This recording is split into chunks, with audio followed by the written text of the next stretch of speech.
¿Qué hubo?les? Pues estamos aquí nuevamente en 7 minutos de noticias e ironías en mi canal de YouTube. Vamos a comenzar con algo que llama mucho la atención por las coincidencias que se dan.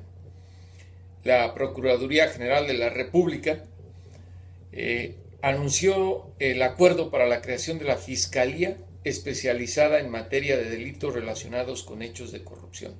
Se supone que será un órgano autónomo cuya operación técnica es investigar, procesar y denunciar, además de enjuiciar a aquellos funcionarios que cometan delitos de corrupción, con la excepción de los de la propia Procuraduría General de la República.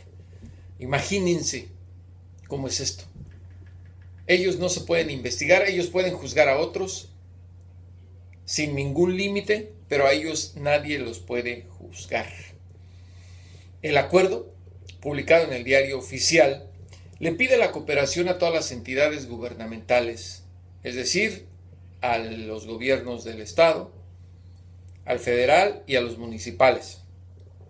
Esto porque la Fiscalía Anticorrupción, como se le conoce, se supone será una especie de criba de la cual México se estaría librando de corruptos. Sería milagro. Así lo veo yo.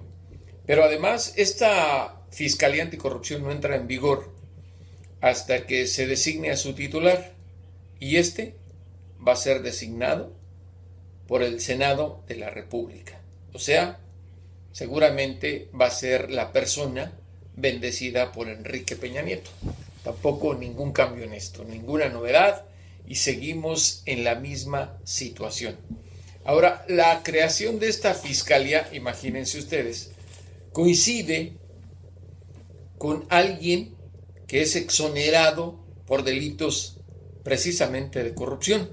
Y estamos hablando de Humberto Moreira, el expresidente nacional del PRI y exgobernador del estado de Coahuila.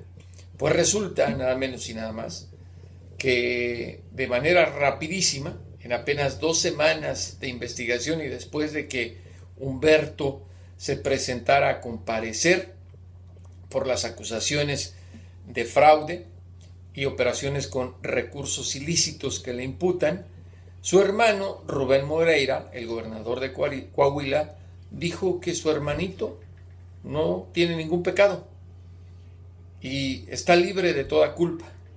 Coincide nada menos y nada más con el anuncio que hace la Procuraduría General de la República de la creación de esta Fiscalía Anticorrupción. Ese es el México que tenemos. Ese es el México que nosotros nos merecemos, de acuerdo a los gobernantes, que pareciera que no nos escuchan, y que con todo y este escándalo de Javier Duarte y de César Duarte, el primero ya detenido en Guatemala y el segundo exgobernador de Coahuila, que se supone vive en Texas y especialmente en la ciudad del Paso, Texas, huyendo de la justicia, y cuando el otro Duarte, el primero, la rata mayor, hoy compareció en Guatemala ante el tribunal esperando que este exgobernador de Veracruz sea enviado a México para que se le castigue de manera ejemplar como esperamos nosotros los mexicanos. Pero ese es el acontecer político de este México que la verdad no nos merecemos, pero que los políticos como Enrique Peña Nieto, los del PAN, los del PRD, los de Morena, consideran que es el que tenemos y nos debemos aguantar de esa realidad.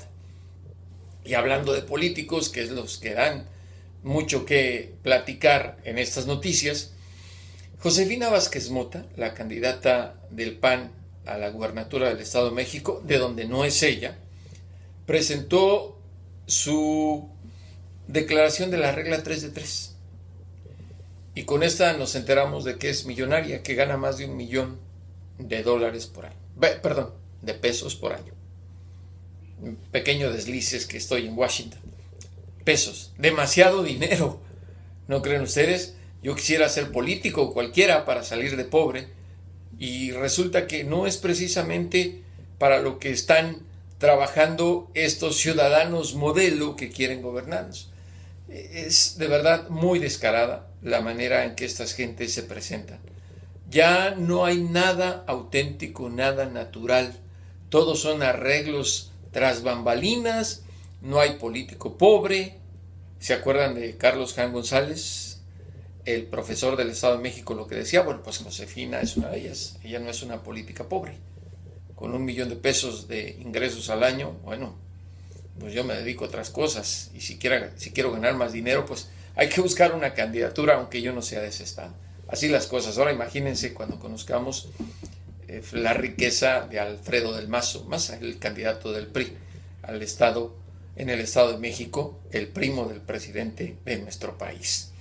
Ahora hablemos un poquito de Estados Unidos, porque la verdad, las noticias falsas que tanto reclama el presidente Donald Trump, ahora se le voltearon.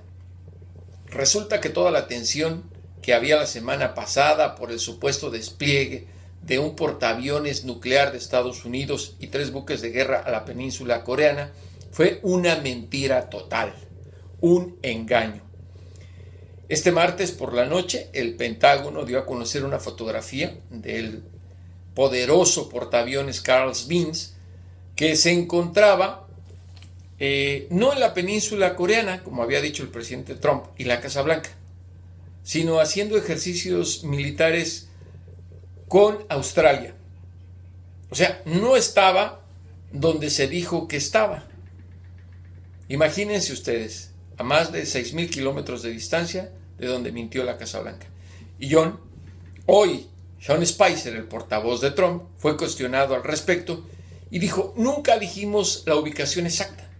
Siempre nuestra respuesta fue: va hacia allá, y ese es un hecho, va hacia allá. Bueno, sí, va hacia allá, pero no estuvo la semana pasada, como lo dijo Trump, que incluso presumió en Fox News: enviamos una armada poderosa a Corea del Norte como señal para que se detenga de sus pruebas con misiles intercontinentales nucleares.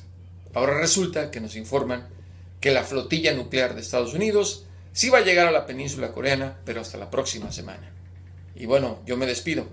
Hasta el próximo capítulo de 7 minutos de noticias e ironías.